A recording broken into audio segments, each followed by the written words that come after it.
this hoo-la-la about march to the ED, giving a memorandum, wanting a JPC, well, you've approached the courts haven't given you any relief.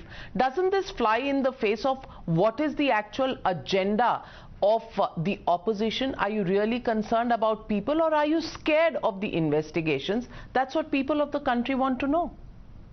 If you're following this case properly, Navika ji, the new PMLA Act is the most, if not the most draconian law this country has ever seen. It has given sweeping powers to the ED. It has put limitations on the judiciary to be involved in the investigations. So if such a law is applied, अगर आज आप पे या मेरे पे भी PMLA act पे कौन सा भी केस बुक हो गए तो अपन को भी बेल नहीं मिलेगा. इसका मतलब ये नहीं होगा, that doesn't mean that you or me are corrupt or you and me are convicted in any such cases. And we also have to know that there have been multiple cases before in this country where somebody has gone on trial, where somebody has gone into custody, judicial custody. That doesn't mean that they have been convicted, they are accused in that case. Fair point, but these are matters not for you and me to decide. These are matters for courts to decide. You went for relief to the court has not given you the relief. What will a march to Vijay Chowk or to Enforcement Directorate actually yield? If you're talking about Kavitaka's petition in the Supreme Court, it was for interim relief. It was not for anything else.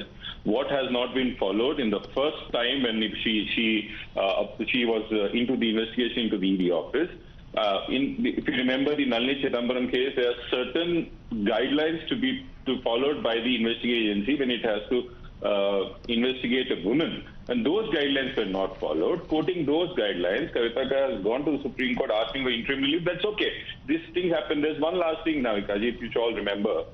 There's one famous Thomas Jefferson's quote which says, when injustice becomes law, resistance becomes the duty. Now, this is what the problem is in this country.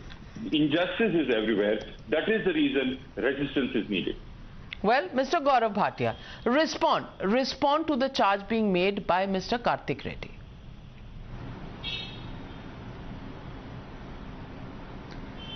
See, whatever has been said by Mr. Kartik Reddy is completely contrary to what K. Kavita said. Navika, K. Kavita was interviewed by many reputed channels and there was a very categorical question that was asked to her.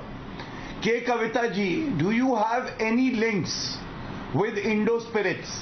Now, if she did not have any links, she could have very categorically denied, no, I don't have any links. I have nothing to do with the Indo Spirits. Indo Spirits is one of the company that is also the accused. She could not deny. That means she has links. One. Two, these people come out and they say that ED and CBI are being used for political gains. I challenge Mr. Kartik Reddy, the Congress sympathizer Tehseen, if they can show one judgment of the Supreme Court or the High Court where the investigation of the CBI and the ED has been quashed by the Supreme Court and the High Court during the tenure of Prime Ministership of Shri Narendra Modi ji.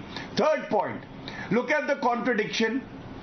When Manish Sisodia was arrested, Navika, Congress Delhi unit tweeted, they welcomed the move. तो एक भ्रष्टाचार मैं करूं तो ठीक है, तुम करो तो जांच होनी चाहिए. National Herald case, when Sonia Gandhi was interrogated and Rahul Gandhi was interrogated, no other party came out in their support. The gist of my argument is simple, that gone are the days when CBI was a caged parrot. Now they are acting as per law, and the mood of the nation is, under Narendra Modi ji's government, that the corrupt should not be spared, they should be behind bars, just like Satinder Jain, Manish Sisodia, Nawab Malik, Partha Chatterjee and many others. Let me ask Tehseen Poonawalla.